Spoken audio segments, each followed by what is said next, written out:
I'm Miranda, 32, and I survived being pushed from a helicopter by my own sister. Ashley and my husband Brent plotted my death for a $5 million insurance payout. Everyone thought I was dead for weeks while I fought to survive in the Alaskan wilderness. The look on their faces when I walked into my own funeral? Priceless. Before I dive into this nightmare, drop a comment letting me know where you're watching from, hit that like button, and subscribe to join me on this wild journey of betrayal and survival. Growing up, Ashley and I were inseparable. Two sisters born just 3 years apart, we shared everything from clothes to secrets to dreams. When our parents died in a car accident when I was 20 and Ashley was 23, our bond seemed unbreakable. We only had each other now, and the modest inheritance our parents left behind. Ashley was always the responsible one, cautious, planning everything meticulously, while I was more of a risk-taker. I used my portion of the inheritance to start a tech consulting business that thrived beyond my wildest expectations. Within 5 years, my company was valued at over $15 million, and I was featured in Business Weekly as one of the top 30 under 30 entrepreneurs to watch. Ashley took a different path. She invested her inheritance in what seemed like a stable retail franchise, but a combination of poor location, economic downturn, and possibly mismanagement led to its failure within 2 years. She lost almost everything and had to start over working entry-level marketing jobs, struggling to pay off the business debts she'd accumulated. I never lorded my success over her. In fact, I offered to help numerous times, but Ashley had too much pride. "I'll figure it out myself," she always said with that tight smile that never quite reached her eyes. I respected her independence, but looking back, I should have seen the resentment building beneath the surface. The sidelong glances when I mentioned a new client, the slight stiffening when I talked about buying my lakeside house, the forced enthusiasm when I took her shopping and insisted on paying. That's where Brent came into my life, at a charity gala I was sponsoring for child literacy.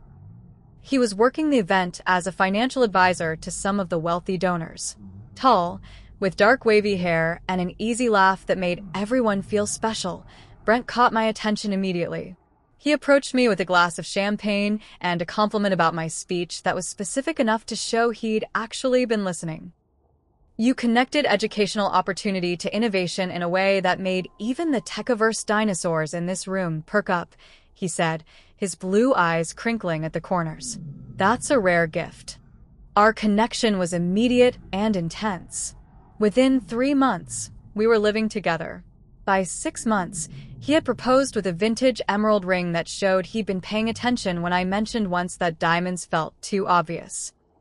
At our wedding a year after meeting, Ashley was my maid of honor, beaming beside me in the photos that would later be displayed at my funeral. What I didn't know then was that Brent's career was in trouble. He'd made some ethically questionable investment recommendations to clients that hadn't yet come to light, but had forced him to switch firms twice in the year before we met. His charming persona and network kept him employed, but his income was nowhere near what he implied. When we merged our finances after marriage, I was surprised to find substantial debt and minimal savings, but he explained it away as investing in himself through advanced certifications and temporary setbacks. I believed him completely. That was my first mistake.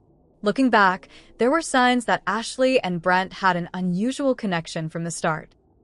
They laughed at the same obscure jokes, often completed each other's sentences, and sometimes I'd walk into a room to find them in deep conversation that would abruptly shift when I appeared.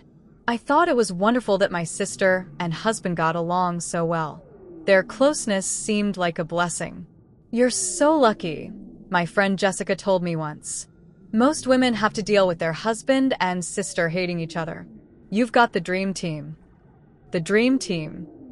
What a joke that would turn out to be.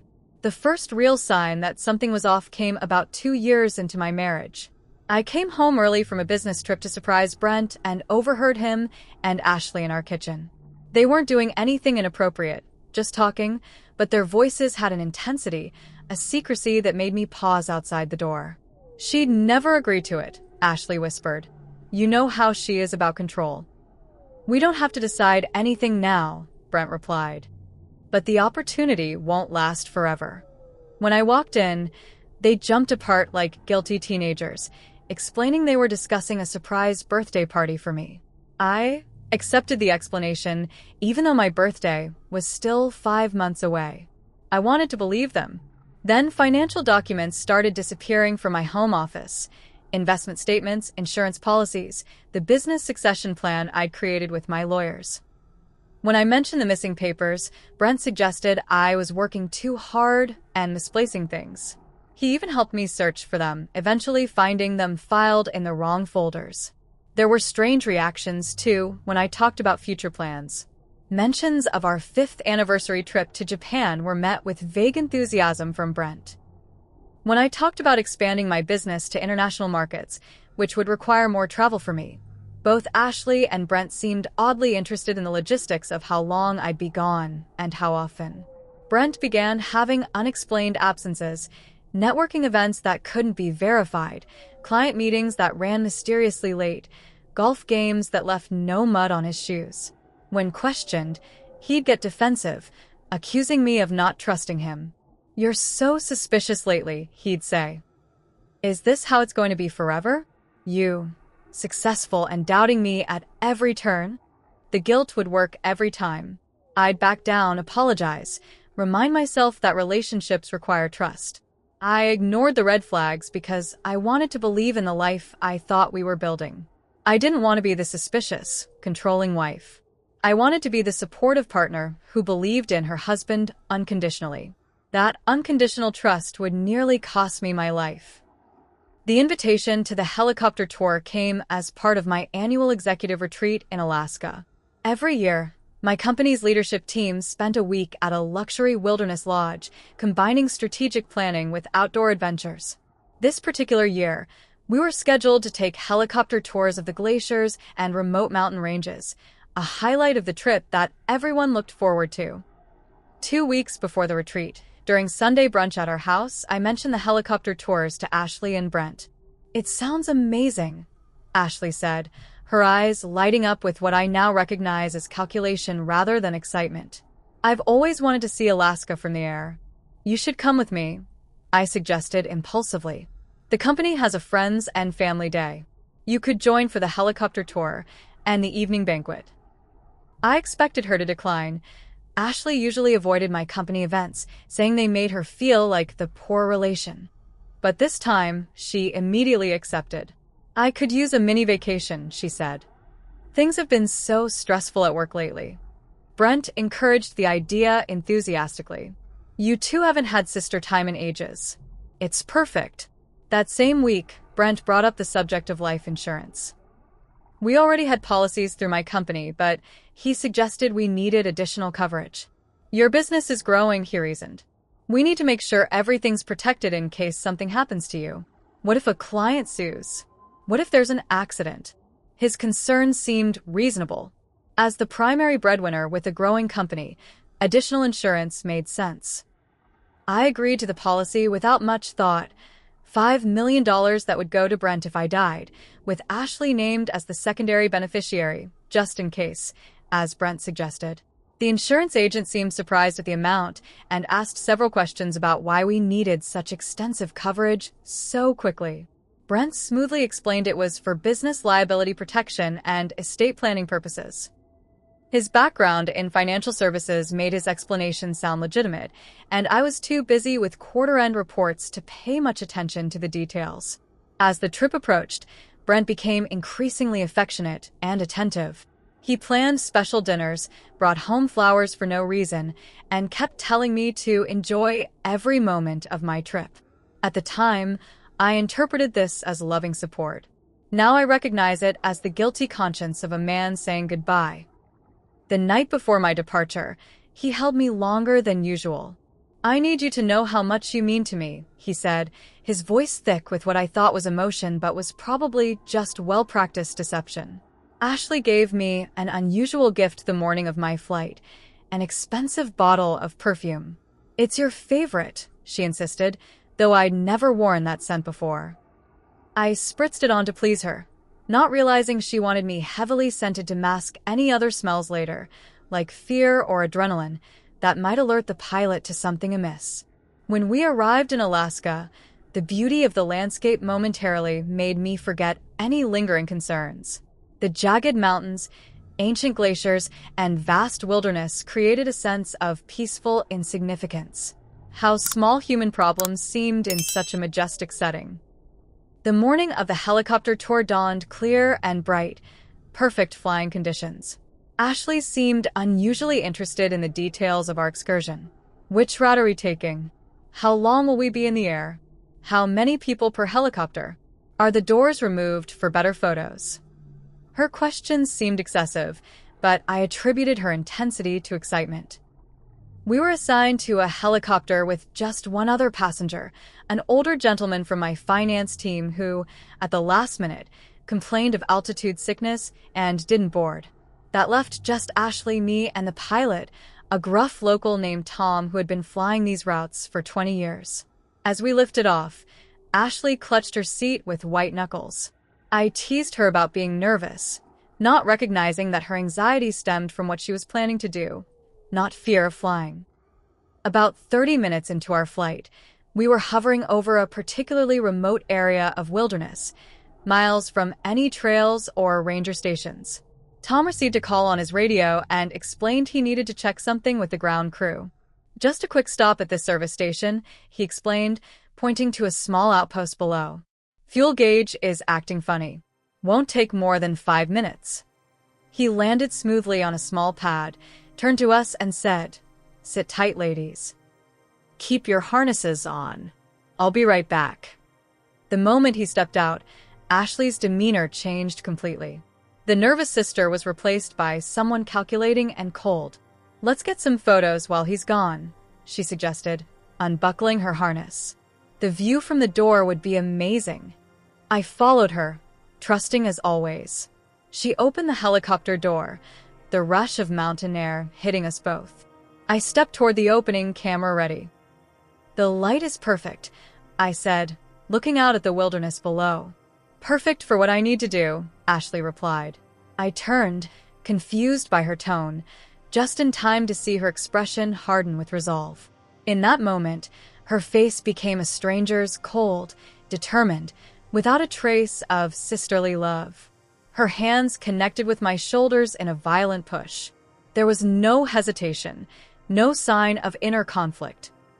I remember her eyes most clearly, flat and businesslike, as if she were merely completing a transaction. The force sent me tumbling backward, out of the helicopter. As I fell, our eyes met one final time. She didn't look away or show remorse. Instead, she reached for the door handle to close it, already moving on to the next step in her plan. Then I was falling, the helicopter growing smaller above me, the vast Alaskan wilderness rushing up to meet me. The human body falls at about 120 miles per hour in a free drop. But I wasn't in a free drop. My body tumbled and spun, creating drag. And then there were the trees, the dense pine forest that both saved and nearly killed me. I crashed through the upper branches, each impact slowing my descent, but also inflicting damage. Ribs cracked. Skin tore. A branch as thick as my arm connected with my left leg, snapping the femur with a sickening sound that somehow registered even through my terror. The final impact knocked me unconscious. When I came to, minutes or hours later, I couldn't tell. The physical pain hit me in waves of such intensity that I vomited. My tailored business suit was shredded, one pump missing, blood soaking through the silk blouse I'd chosen so carefully that morning. But the physical agony paled compared to the emotional impact of what had happened. My sister had tried to murder me. My own flesh and blood had looked me in the eyes and pushed me to what should have been my death. And Brent, he must have known. The insurance policy, the sudden interest in my trip details, the strange goodbye. They had planned this together. I screamed then, a primal sound of rage and betrayal that scattered nearby birds from their perches. I screamed until my throat was raw, until the pain in my chest from my broken ribs forced me to stop. And then, lying there in the wilderness, I made a decision that would define everything that followed. I would not die. I would survive, not just for justice, but for the pure defiance of ruining their carefully laid plans. The first task was assessing my injuries. The broken femur was the most serious and immediately threatening. I couldn't walk, and an untreated break like that could lead to fat embolism, infection, or deadly blood loss. Using strips torn from my suit jacket and broken branches from around me, I constructed a crude splint. The process nearly made me pass out multiple times, but I kept going, focusing on Ashley's face as she pushed me, using my rage as anesthesia. Next was shelter. The Alaska wilderness, even in summer, gets dangerously cold at night. I dragged myself under a fallen log, creating a small protected space lined with pine boughs for insulation. My watch, miraculously still working, told me it was late afternoon. I had maybe 4 hours of daylight left. Water would be critical. I could hear a stream nearby, but couldn't reach it with my broken leg. Instead, I tore the silk lining from my jacket and stretched it over a depression in the ground, creating a collection device for dew and any rain that might fall. As night approached, the temperature dropped dramatically. I was dressed for a climate-controlled helicopter and business meeting, not wilderness survival. Hypothermia became my most immediate threat. I pulled every pine branch and piece of forest debris I could reach into my makeshift shelter, creating layers between me and the cold ground. I wrapped my torso in the remains of my suit jacket, leaving my injured leg elevated on a mound of gathered moss. Through that first night, drifting between consciousness and delirium, I had plenty of time to think. Why had Ashley done this? The insurance money, obviously, but was that all? Had she hated me all these years while pretending to be the loving sister? Had every shared birthday, every holiday, every late-night conversation been a lie? And Brent, had anything in our marriage been real? The questions circled like hungry wolves, but I forced them away. Psychological autopsy could wait. Survival came first. Dawn brought rain, both blessing and curse.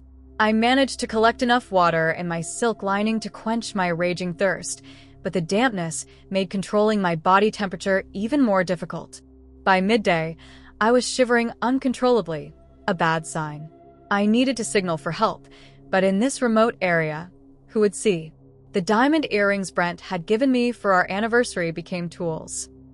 I placed one on a rock where sunlight might hit it and create a reflection visible from the air. The other I kept as a cutting tool, using the hard edge to sharpen sticks and slice through the tougher materials of my clothing to create bandages for my numerous cuts. The second day brought fever. Infection was setting in, either from my leg or one of the many lacerations covering my body. I chewed pine needles, having vaguely remembered reading about their vitamin C content and antiseptic properties. The bitter taste was oddly comforting. At least I was doing something, fighting in some small way. By the third day, I was slipping in and out of consciousness more frequently.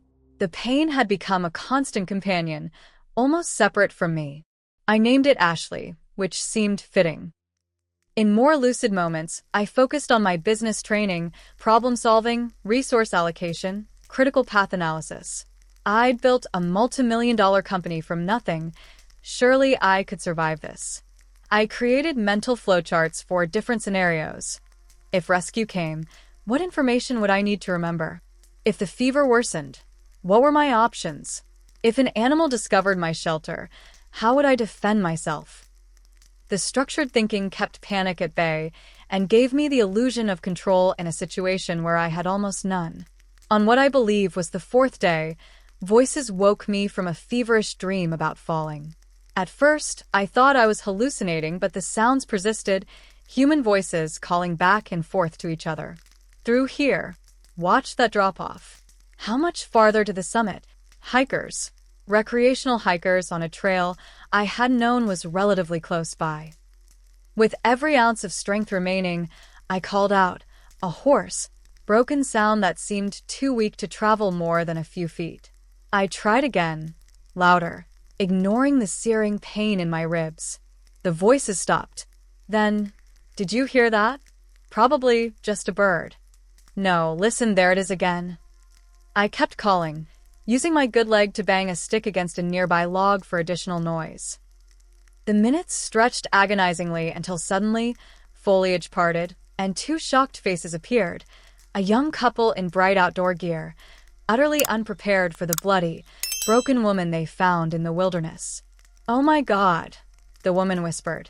"Jared, call for emergency evac now." The man fumbled for a satellite phone. "What happened? Who are you?" "My name is Miranda Taylor," I managed to say. "My sister pushed me from a helicopter 4 days ago. She and my husband are trying to kill me for insurance money." Their expressions would have been comical under different circumstances: shock, disbelief, and the awkward uncertainty of how to respond to such an outlandish statement. "Let's focus on getting you help first," the woman, who introduced herself as Rachel, said diplomatically. "Everything else can wait." The rescue helicopter arrived within 2 hours, the cruel irony of being saved by the same type of aircraft that had been the instrument of my intended murder was not lost on me.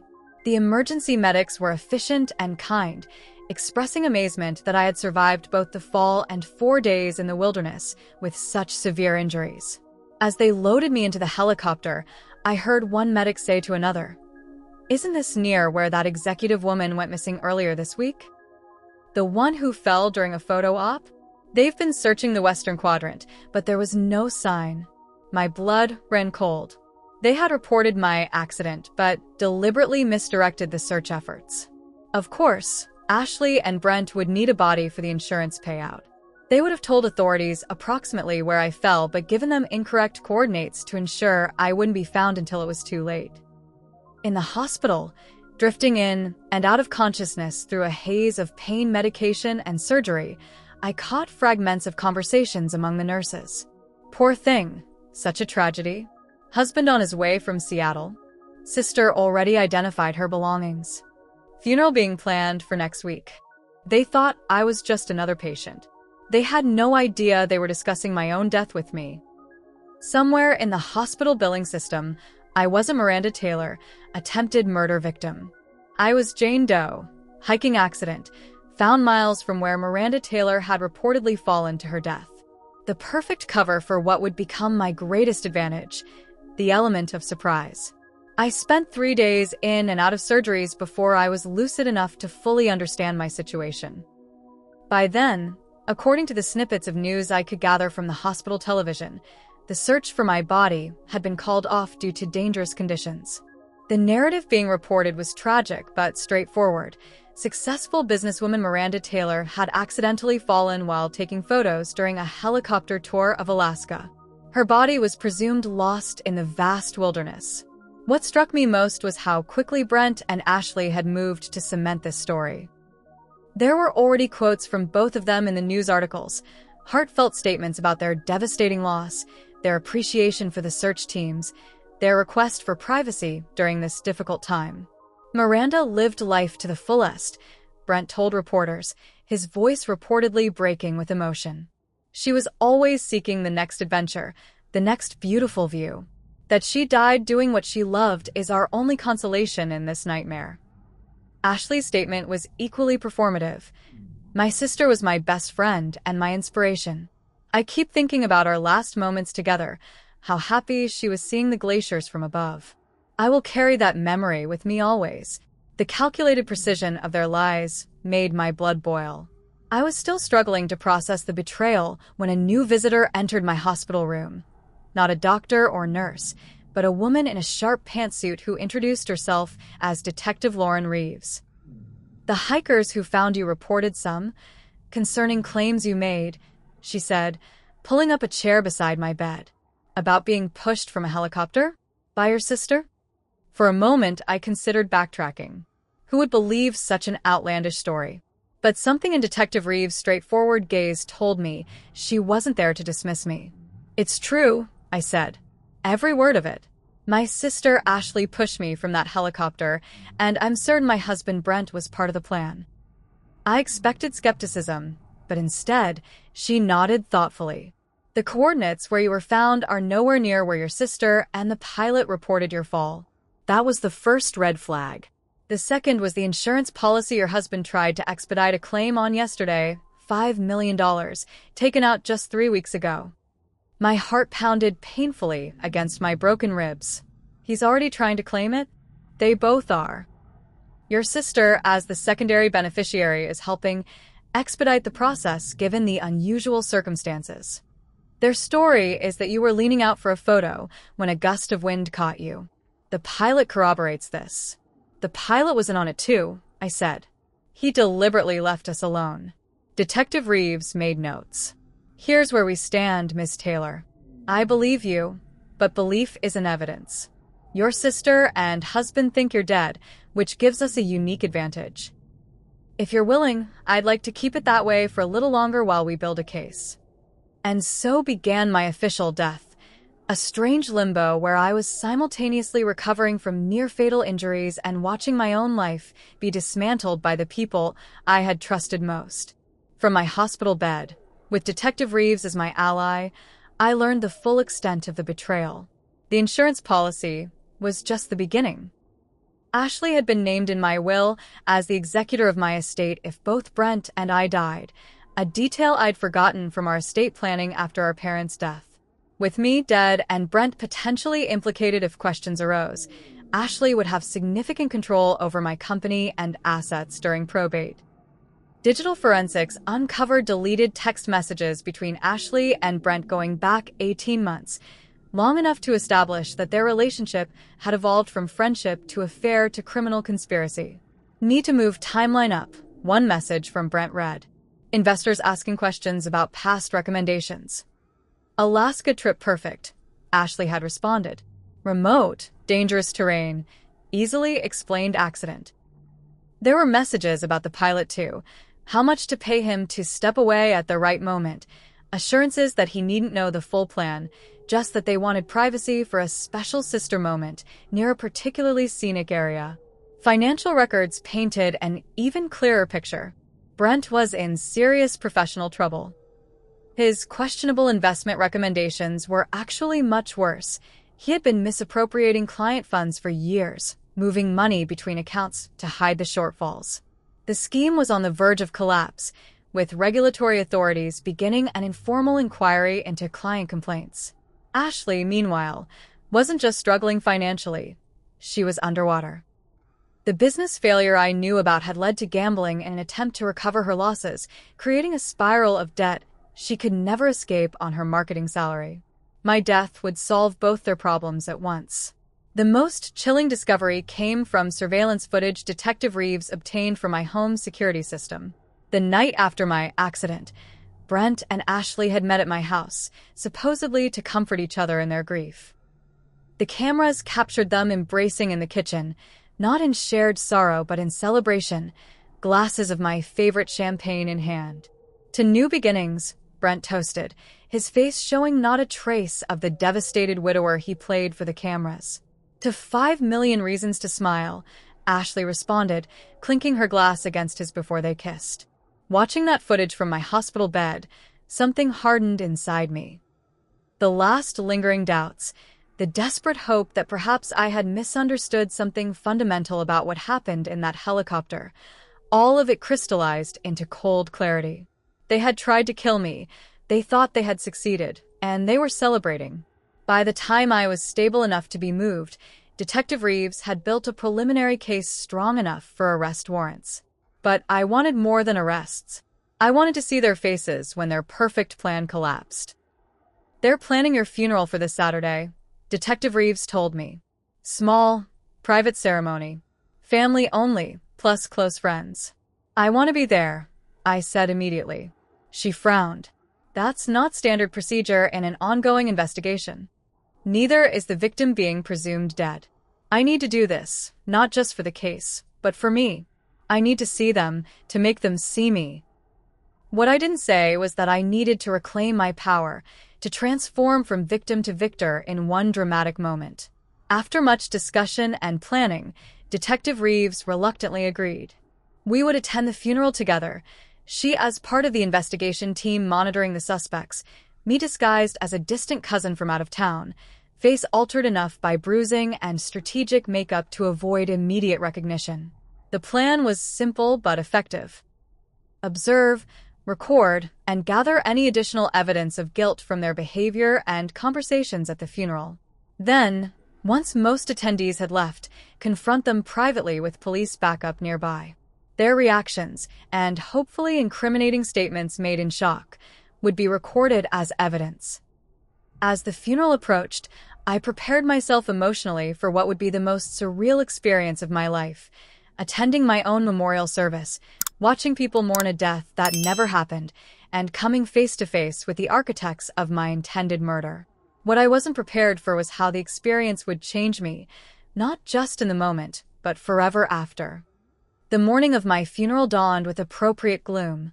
Overcast skies threatening rain that never quite materialized, as if the weather itself was maintaining the suspense. Detective Reeves picked me up from the safe house where I'd been staying since my discharge from the hospital. I still needed a cane to walk, my body a canvas of fading bruises and healing cuts, but those visible injuries would actually help my disguise. Remember, you're Madeline Foster, second cousin from my mother's side, visiting from Chicago. I reminded myself as Detective Reeves drove us to the small chapel Brent had selected for the service. You never met Miranda personally, but felt compelled to pay respects. My transformation was subtle, but effective. Brunette hair dyed a muted auburn, colored contacts changing my blue eyes to hazel, thick-framed glasses, and makeup applied to subtly alter the appearance of my cheekbones and jawline. The lingering bruises and weight loss from my ordeal further obscured my identity. Unless someone knew to look for me, and no one would because I was supposedly dead, the disguise would hold. We parked a block away and watched as mourners began to arrive. My throat tightened at the sight of familiar faces, colleagues from my company, friends from college, neighbors from our street, all dressed in black, many openly weeping. These people genuinely believed I was dead. Their grief was real, even if the cause was manufactured. Then came the stars of this macabre show, Brent and Ashley arriving together in his black BMW. They emerged from the car with practiced solemnity, Ashley leaning slightly on Brent's arm in apparent grief. Her black dress was designer, new, I noted with a flash of anger, probably purchased with the anticipated insurance money. Brent wore a suit I had bought him for client meetings, his handsome face arranged in an expression of dignified sorrow. "Ready?" Detective Reeves asked quietly. I nodded, unable to speak past the knot in my throat. We entered the chapel after most guests were seated, slipping into the back row. The setup was tasteful, my portrait, a professional headshot from my company website, surrounded by white lilies and roses, an empty urn on a pedestal since there was no body to cremate. From our position, I could see Brent and Ashley in the front row, accepting condolences with downcast eyes and murmured thanks. Occasionally, Brent would place a comforting hand on Ashley's back, or she would squeeze his arm in support, gestures that would seem appropriate to everyone else, but now screamed their true relationship to my knowing eyes. The service began with soft music, one of my favorite classical pieces, I noted with surprise. Had Brent remembered that detail, or was it Ashley who knew my taste well enough to include it? The thought that they had used genuine knowledge of me to craft this convincing performance made me feel physically ill. The minister spoke first, offering generic platitudes about life and loss. He had never met me, that much was clear from his impersonal remarks. Then came the eulogies. Ashley approached the podium first, dabbing at dry eyes with a tissue. "My sister was everything to me," she began, her voice catching in what any acting coach would recognize as a practiced break. "From childhood, Miranda was my protector, my confidant, my inspiration. She achieved so much in her too short life, building a business from nothing, touching countless lives with her generosity and vision." I listened in growing disbelief as she wove truth and lies together seamlessly. Yes, I had built my business from scratch. Yes, I believed in mentoring young women in tech. But the sister she described, this saintly figure who always put family first and never let success change her kind heart, was a character invented for this audience, not the real me she had tried to murder. "Our last day together was so special," she continued, her voice dropping to a reverent whisper. Seeing the wonder of Alaska from above, sharing that experience sister to sister, I'll cherish those final moments forever. Miranda died doing what she loved, seeking beauty, embracing adventure. That's how I'll remember her always. The calculated cruelty of using my actual murder as a touching anecdote made my hands shake with rage. Detective Reeves placed a steadying hand on my arm, a silent reminder to maintain our cover. When Brent took the podium, his performance was equally convincing. He spoke of our whirlwind romance, our shared dreams, the future that had been so brutally stolen by a tragic accident. He even shed actual tears. Whether from genuine acting skill or the relief of getting away with murder, I couldn't tell. Miranda was the love of my life, he said, looking down at his wedding ring. I keep expecting her to walk through the door, laughing about how this was all a big mistake. I don't know how to live in a world without her light, her drive, her passion. But I know she would want us to carry on, to honor her memory by living with the same courage and purpose that defined her life. Several of my friends spoke next, sharing genuine memories that pierced my heart. Jessica recalling our college road trip, where we got lost in 3 different states. Marco from my executive team describing how I had mentored him when no one else would take a chance on a non-traditional candidate, my elderly neighbor Mrs. Patterson tearfully sharing how I always shoveled her walkway in winter without being asked. These real moments of connection, juxtaposed against the theatrical grief of the 2 people who had tried to kill me, created a disorienting emotional whiplash. These people had truly cared for me, and I was sitting among them, invisible, watching them mourn. As the formal service concluded, the minister invited attendees to a small reception in the adjoining hall. The family requests that in lieu of flowers, donations be made to the Miranda Taylor Foundation for Women in Technology, which Ashley will be establishing in her sister's memory. I almost laughed aloud at that. They were already planning how to launder the insurance money through a fake charity. Their foresight was almost admirable in its thoroughness. Most attendees filed toward the reception, but a small group moved to the cemetery plot nearby where a memorial stone would be placed despite the absence of a body. This was the opportunity we had been waiting for, a more private setting for the confrontation. Detective Reeves and I followed at a distance, watching as Brent and Ashley stood together at the empty gravesite. As the last few mourners drifted away after offering final condolences, they were finally alone, or so they thought. We approached slowly, my cane tapping softly on the cemetery path. Brent noticed us first, putting on his gracious, grieving widower face. "Thank you for coming," he said automatically. "Did you know Miranda through her company?" "You could say I knew her intimately," I replied, my natural voice emerging for the first time that day.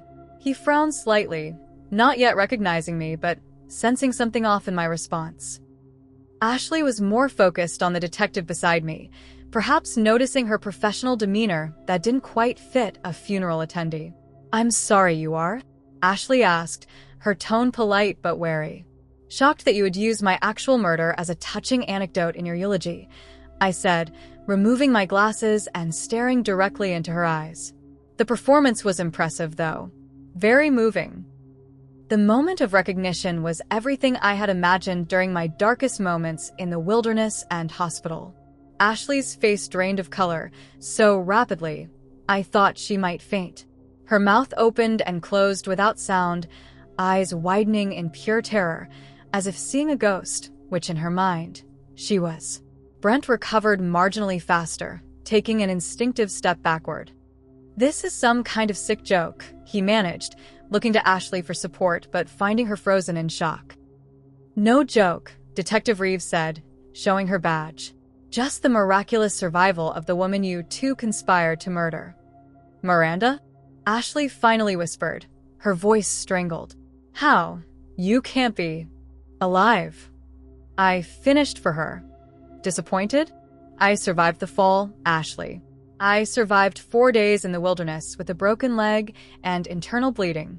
I survived while you were picking out your funeral outfit and planning how to spend my money." Brent's shock was morphing quickly into calculation. I could almost see him formulating denials, explanations, ways to twist this into a misunderstanding. "Baby, what are you saying?" There was an accident, you fell. We've been devastated. Stop. My voice cut through his pathetic beginnings of a lie. We have the texts between you two. We have the financial records. We have the pilot statement about being paid to leave us alone in the helicopter. We have surveillance footage of you celebrating my death. It's over. Ashley's survival instinct finally kicked in. She turned to run, but two uniformed officers who had been waiting discreetly nearby moved to block her path. Brent took a different approach, falling to his knees in a show of remorse. Miranda, please, you have to understand. We were desperate. I made mistakes with client funds. I was going to go to prison. Ashley was drowning in debt. We never wanted to hurt you. We just needed to murder me for money? I finished coldly. That's the definition of wanting to hurt me, Brent. As the officers moved in to make the arrests, reading them their rights with the empty gravesite as backdrop, I finally delivered the statement I had rehearsed countless times during my recovery. You know what your biggest mistake was? Not the sloppy planning or the obvious money trail. It was underestimating me. You saw me as nothing but a cash source, not as the woman who built a multi-million-dollar company through grit and intelligence, not as someone who would fight with everything she had to survive. You thought you were writing my ending, but you only set up the beginning of a story you won't like very much. As they were led away in handcuffs, Ashley silent and shell-shocked, Brent still trying to explain and justify, I felt a complex wave of emotions. Vindication, yes, but also an immense sadness for what I had lost. Not just the sister and husband who had betrayed me, but the versions of them I had believed in for so many years. Detective Reeves stood beside me as we watched the patrol car drive away. That was quite a performance, she said quietly. How do you feel? I considered the question carefully, leaning heavily on my cane. Like I've attended my own funeral and witnessed my own resurrection. I'm not sure there's a word for that feeling. She nodded thoughtfully. There probably should be. We turned away from the empty grave that would never be filled, at least not with me. The media would soon learn of this extraordinary turn of events, and my private drama would become public spectacle. But in this moment, walking slowly away from my own memorial service, I felt a strange sense of peace mingled with the pain. I had died in a way. The trusting woman who had boarded that helicopter was gone forever. But someone new had survived the fall, someone stronger, warier, and far less willing to mistake performance for love. The media frenzy that followed was inevitable and overwhelming. Back from the dead, CEO survives murder plot by sister and husband, screamed the headlines. Every news outlet wanted an exclusive on what they called the helicopter heiress story, a nickname I detested but couldn't escape. My face was suddenly everywhere, my private trauma dissected for public consumption.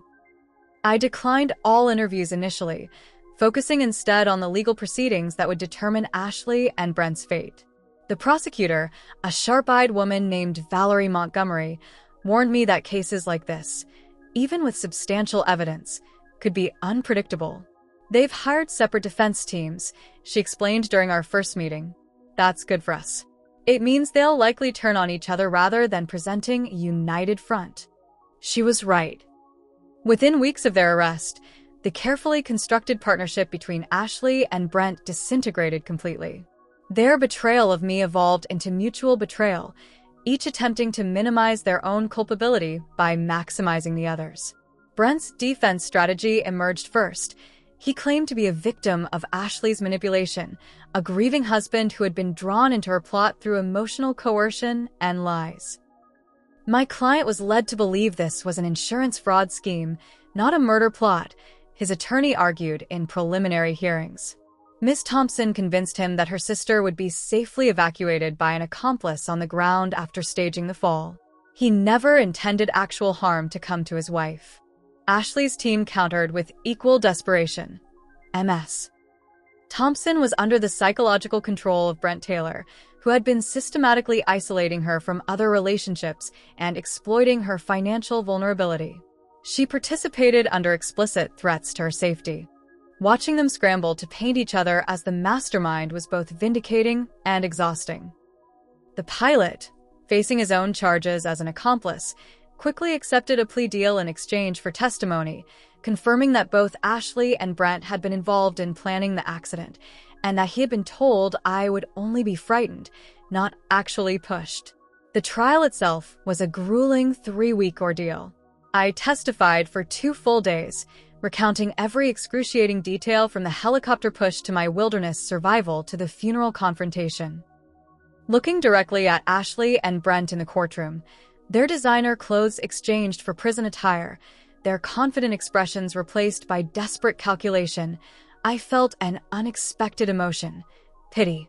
Not forgiveness, certainly not understanding, but a distant pity for the smallness of their ambitions and the emptiness of their characters. The jury deliberated for just 4 hours before returning guilty verdicts on all counts for both defendants. The judge, citing the extraordinary calculation and cold-bloodedness of the crime, sentenced them to the maximum, 25 years for Ashley, 28 for Brent, due to the additional financial crimes that had come to light during the investigation. As they were led from the courtroom, Ashley finally breaking down in sobs, Brent still maintaining a stoic facade, I realized that the conclusion of the legal process didn't bring the closure I had expected. Justice had been served in the eyes of the law, but my personal healing had barely begun. The months following the trial were a blur of physical and emotional recovery. My body gradually healed. The broken femur required 2 additional surgeries and extensive physical therapy, but eventually I progressed from wheelchair to walker to cane to walking unassisted. The physical scars would remain, but they faded from angry red to silvery white, becoming part of my new normal. The psychological recovery proved more challenging. I worked with Dr. Eleanor Rivera, a trauma specialist who helped me navigate the complex landscape of betrayal by those closest to me. What you're experiencing is compound trauma, she explained during one particularly difficult session. There's the physical trauma of the fall and survival, yes, but also the attachment trauma of having your fundamental trust violated by your primary relationships. Your brain is essentially rewiring its understanding of safety.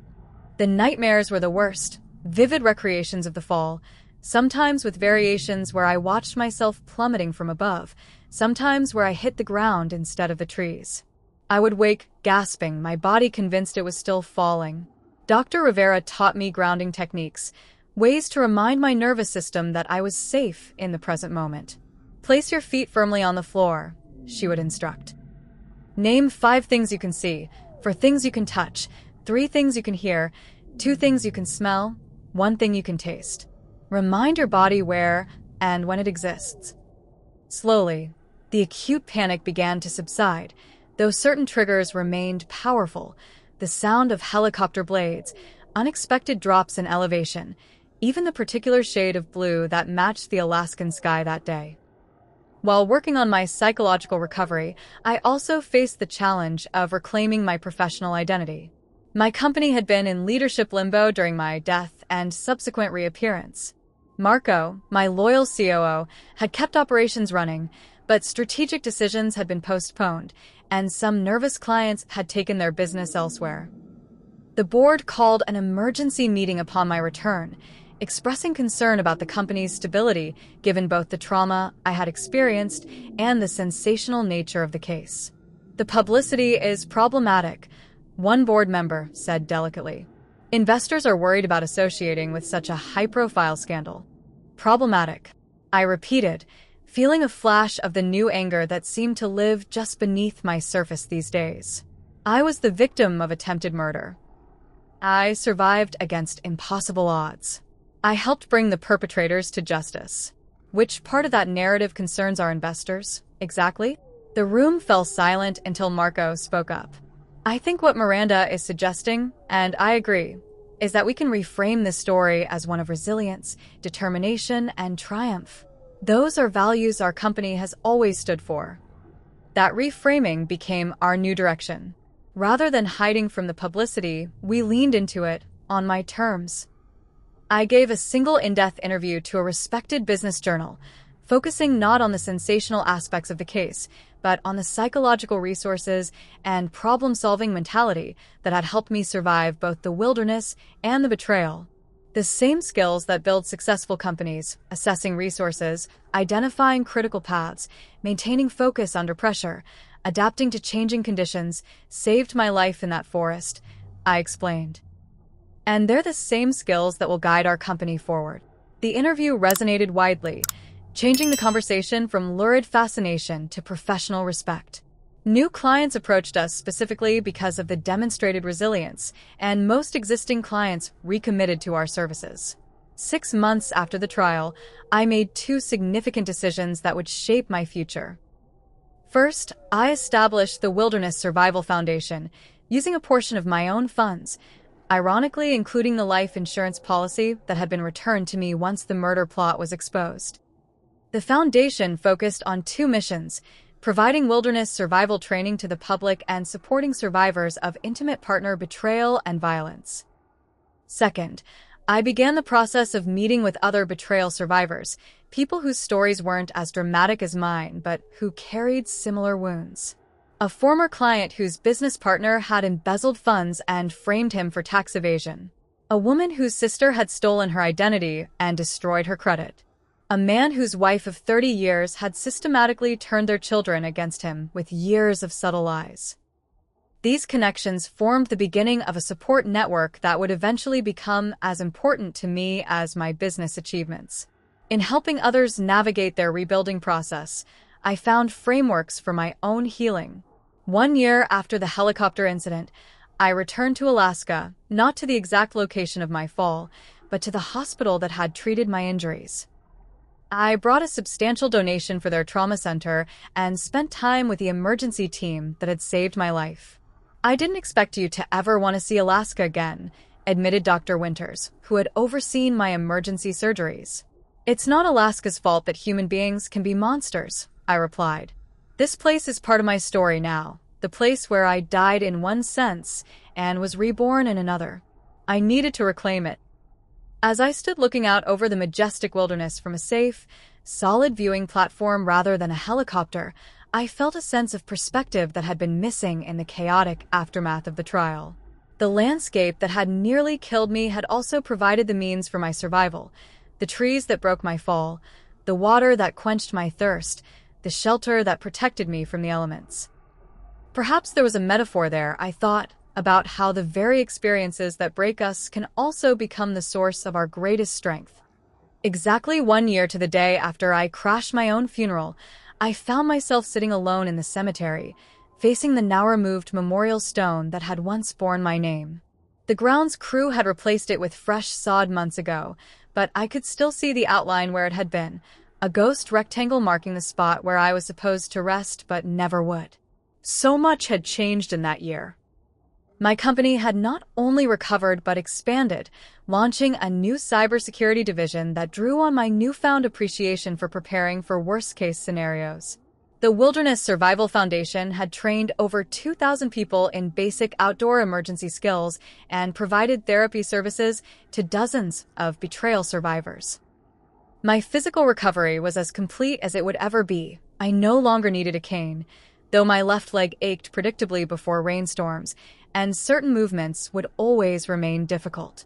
The scars had faded to the point where makeup could conceal them for professional appearances, though I increasingly chose not to bother. They were part of my story now, badges of survival rather than marks of victimhood. After sitting at the empty gravesite for nearly an hour, I drove to the cemetery where my parents were actually buried. I hadn't visited since before the helicopter incident. In fact, Ashley and I had come together the previous Christmas, placing matching wreaths and sharing memories of holiday traditions from our childhood. Hey, Mom. Hey, Dad, I said quietly, placing fresh flowers between their headstones. I'm not sure if you know what happened with Ashley. Part of me hopes you don't. The wind rustled through nearby trees, the only response to my words. I keep thinking about what you would say if you were here. Would you ask me to forgive her? Would you be able to forgive her yourselves? She was your daughter too. You loved her just as much as you loved me. I traced my fingers over their names carved in stone. I think about nature versus nurture a lot these days. We had the same parents, the same upbringing. Where did that darkness in her come from? Was it always there? Did I miss it, Or did something happen to create it? Is there some darkness in me too, just waiting for the right circumstances? These were questions I had explored extensively in therapy, but had found no satisfying answers. The uncomfortable truth was that human beings, even those sharing DNA, even those we believe we know completely, remain fundamentally mysterious to one another. When I returned home that evening, a letter was waiting for me, forwarded from my lawyer, having passed through the prison screening system. Ashley's handwriting on the envelope was instantly recognizable, the same neat, precise script that had addressed birthday cards and Christmas presents throughout our lives. For several hours, I left it unopened on my kitchen counter, going about my evening routine while eyeing it warily, as if it might somehow contain the same danger its author had once posed. Finally, just before midnight, I slid my finger under the flap and extracted 3 pages of prison stationery. Miranda, it began, no, dear. No terms of endearment. I've written this letter 17 times. Each version sounds more false than the last, probably because there is no way to authentically apologize for trying to murder your sister. Any explanation I offer will sound like an excuse. Any remorse I express will seem like manipulation. I accept that. I won't ask for your forgiveness. I don't deserve it, and requesting it would only be another selfish act. But I do want you to know that in the endless hours of confinement here, I've finally begun to understand what I did, not just to you, but to myself. I destroyed everything good in my life because I couldn't bear that you had everything I wanted. The jealousy started so small, little moments of resentment when you'd succeed at something that had been difficult for me. It grew so gradually, I didn't recognize the monster it was becoming.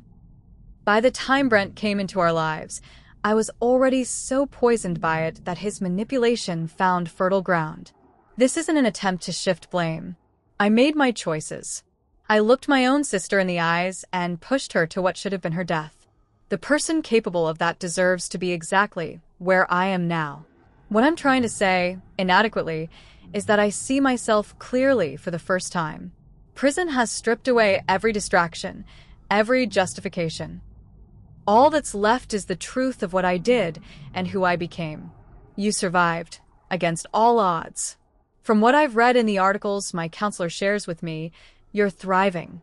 I'm glad. Not because it lessens my guilt. Nothing could do that, but because the world is better with you in it. That's something I lost sight of for too long. I won't write again unless you want me to. This letter isn't the beginning of a reconciliation campaign. It's just the truth, finally. Too late to matter. Ashley, I read the letter 3 times before setting it down, my emotions too tangled to name. Was there manipulation hidden in her words? Probably. Was there also genuine remorse? Possibly.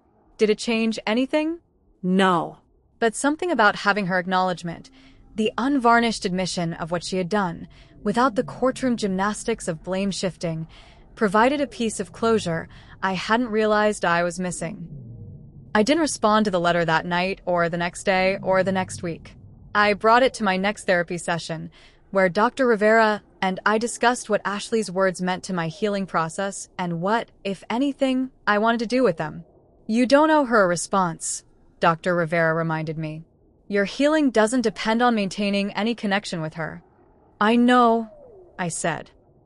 But I keep thinking about that moment in the helicopter, the last moment when she was still just my sister and not the person who tried to kill me.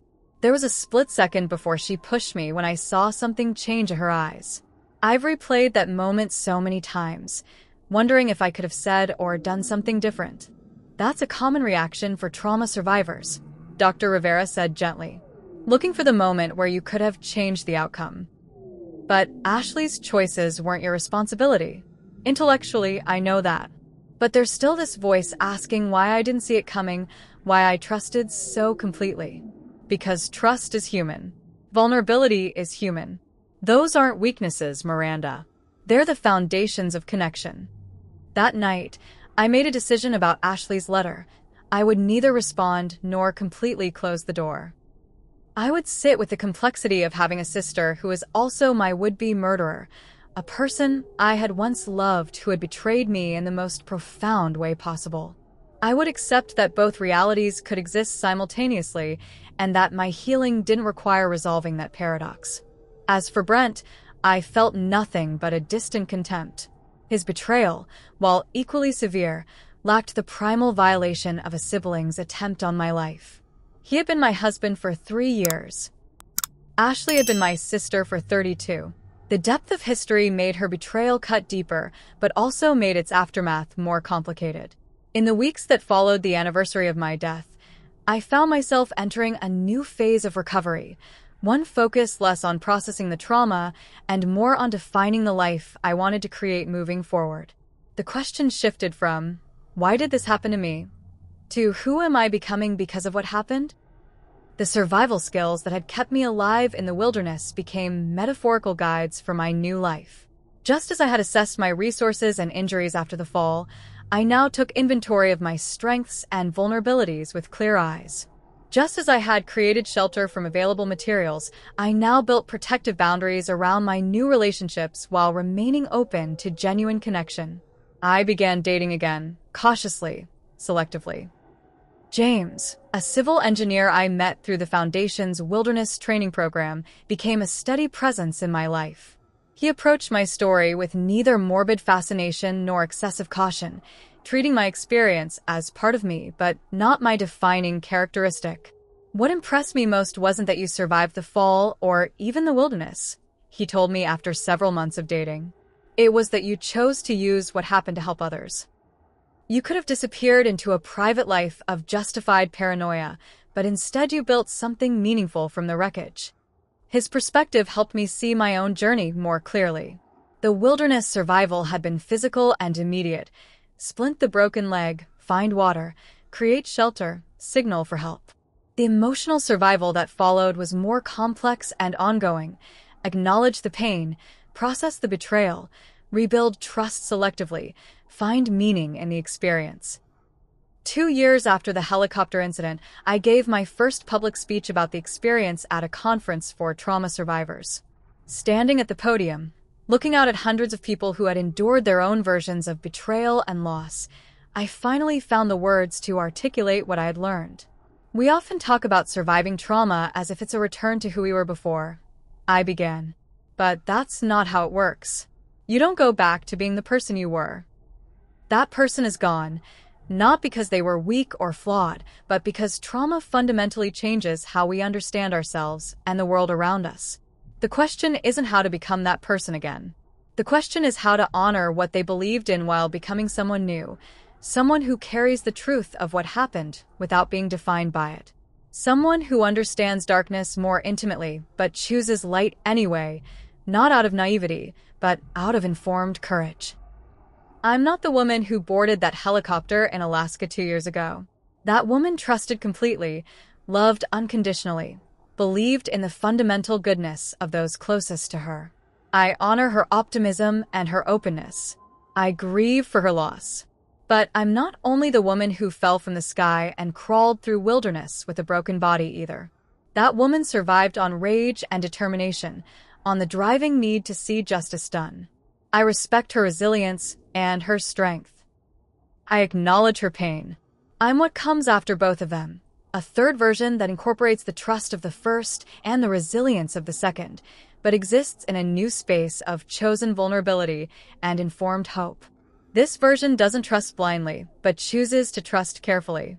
She doesn't love without boundaries, but loves with healthy ones. She isn't naive about human capacity for betrayal, but she refuses to let that knowledge close her off from human connection. That's what survival really means, not just continuing to exist, but continuing to evolve. Not just enduring the fall, but learning to fly differently afterward. As I concluded my speech to resounding applause, I felt a sense of completion, not of my healing journey, which would continue throughout my life, but of the acute phase of recovery. The story of the helicopter, the betrayal, and the wilderness would always be part of me, but it no longer needed to be the primary story I told about myself or the lens through which I viewed every experience. There would be other chapters, other challenges, other triumphs. The woman who had crashed her own funeral was ready to attend the celebration of her new life, not as a ghost or a victim, but as the author of her continuing story. Have you ever experienced betrayal from someone you deeply trusted? How did you rebuild afterward? I'd love to hear your stories in the comments below. And if my journey of survival and transformation resonated with you, please like, subscribe, and share with someone who might need to hear that there's life after betrayal. Thank you for joining me on this incredibly personal story. Remember, even the deepest wounds can become the source of your greatest strength.